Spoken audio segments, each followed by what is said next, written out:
नमस्कार मित्रांनो, सहर्ष स्वागत आहे आपल्या मराठी मास्तरच्या यूट्यूब चॅनलमध्ये. घेऊन आलो आहोत अजून एक नवीन अपडेट. मित्रांनो, सत्र 2 म्हणजे वार्षिक परीक्षेचं काम अंतिम टप्प्यामध्ये आले असेल.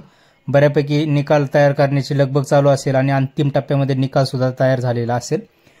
त्याच दरम्यान आपल्याला चाहूल लागते ती उन्हाळ्याच्या सुट्टीची. या संदर्भात आजचे आपण अपडेट बघणार आहोत.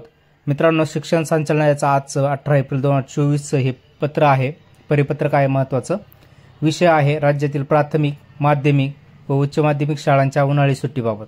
काय आहे पूर्ण परिपत्रक बघूया. उपरोक्त संदर्भीय परिपत्रकान्वये शासनाने संपूर्ण राज्यातील राज्य मंडळाच्या प्राथमिक, माध्यमिक व उच्च माध्यमिक शाळांच्या उन्हाळी सुट्टीच्या कालावधीमध्ये एकवाक्यता व सुसंगती आणण्यासाठी सूचना निर्गमित केलेल्या आहेत.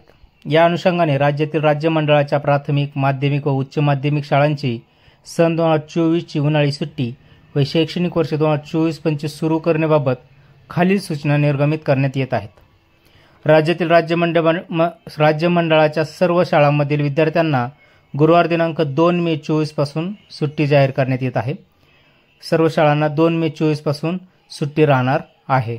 त्याचप्रमाणे राज्यातील इतर मंडळाच्या शाळा वेळापत्रकानुसार सुरू असल्यास अथवा अशा शाळांमध्ये महत्त्वाचे शैक्षणिक उपक्रम राबवण्यात येत असल्यास विद्यार्थ्यांना सुट्टी जाहीर करण्याबाबतचा शाळा प्रशासनाने त्यांच्या स्तरावर उचित निर्णय घ्यावा. हा पूर्ण निर्णय SMCकडे सोपवलेला आहे.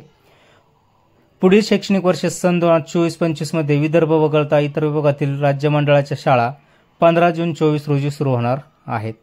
त्यानंतर विदर्भाच्या शाळा ज्या आहेत त्या 1 जुलै 2024 पासून सुरू होणार आहे. अशा प्रकारे 1 मेला महाराष्ट्र दिन साजरा केल्यानंतर 2 मे पासून आपल्याला उन्हाळ्याच्या सुट्ट्या लागू राहतील. बरेच यंदा सार्वत्रिक लोकसभा निवडणुकामुळे सुद्धा बऱ्याचशा ठिकाणी निवडणुकांची कामं जी आहे ती मे महिन्यामध्ये चालू राहणार आहे. ही होती आजची अपडेट. व्हिडिओ कसा वाटला तेही कळवा. आवडला असेल तर लाईक, शेअर आणि सबस्क्राईब करायला नक्की विसरू नका.